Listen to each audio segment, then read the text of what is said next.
Team India కొత్త head కోచ్గా బాధ్యతలు చేపట్టిన గౌతమ్ గంభీర్కు రానున్న కాలం కష్టకాలంలా ఉంది.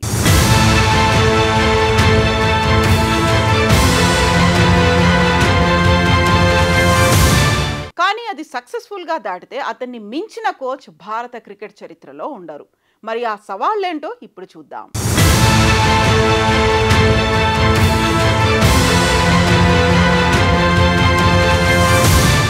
భారత్ జట్టు కొత్త హెడ్ కోచ్గా గౌతమ్ గంభీర్ను నియమిస్తూ మంగళవారం బీసీసీఐ కార్యదర్శి జై షా ట్వీట్ చేశారు. టీ20 వరల్డ్ కప్ 2024తో హెడ్ కోచ్గా రాహుల్ ద్రవిడ్ పదవీ కాలం ముగియడంతో కొత్త కోచ్గా గంభీర్ను ఎంపిక చేసింది బీసీసీఐ.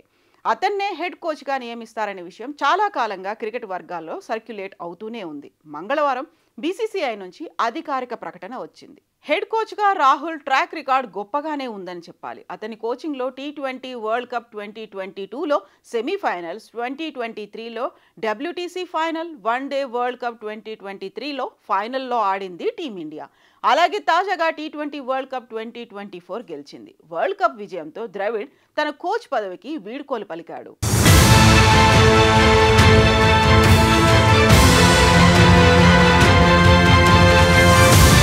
దీంతో కొత్త కోచ్ గౌతమ్ గంభీర్పై మరింత ఎక్కువ బాధ్యత పడనుంది. ప్రస్తుతం టీమిండియా విన్నింగ్ ట్రాక్ రికార్డును కొనసాగిస్తూ దీనికంటే టీంను మరింత బెటర్ చేస్తూ వరల్డ్ కప్లు గెలవాలి. అయితే కొత్త కోచ్గా బాధ్యతలు చేపట్టిన గంభీర్ ముందు పెద్ద పెద్ద సవాళ్లే ఉన్నాయి.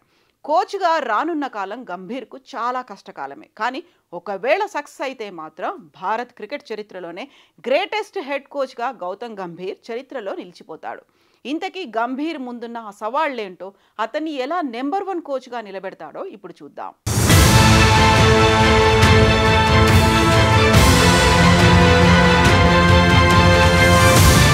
గంభీర్ హెడ్ కోచ్గా బాధ్యతలు చేపట్టి ఫీల్డ్లోకి దిగిన తర్వాత ఆస్ట్రేలియాతో 5 టెస్టుల సిరీస్ ఆడనుంది టీమిండియా.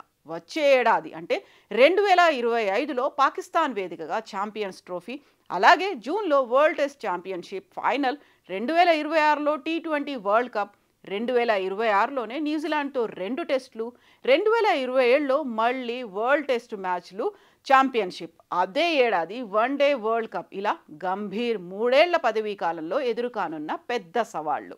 వీటితో పాటు చిన్న చితక సిరీస్లు కూడా చాలా ఉన్నాయి.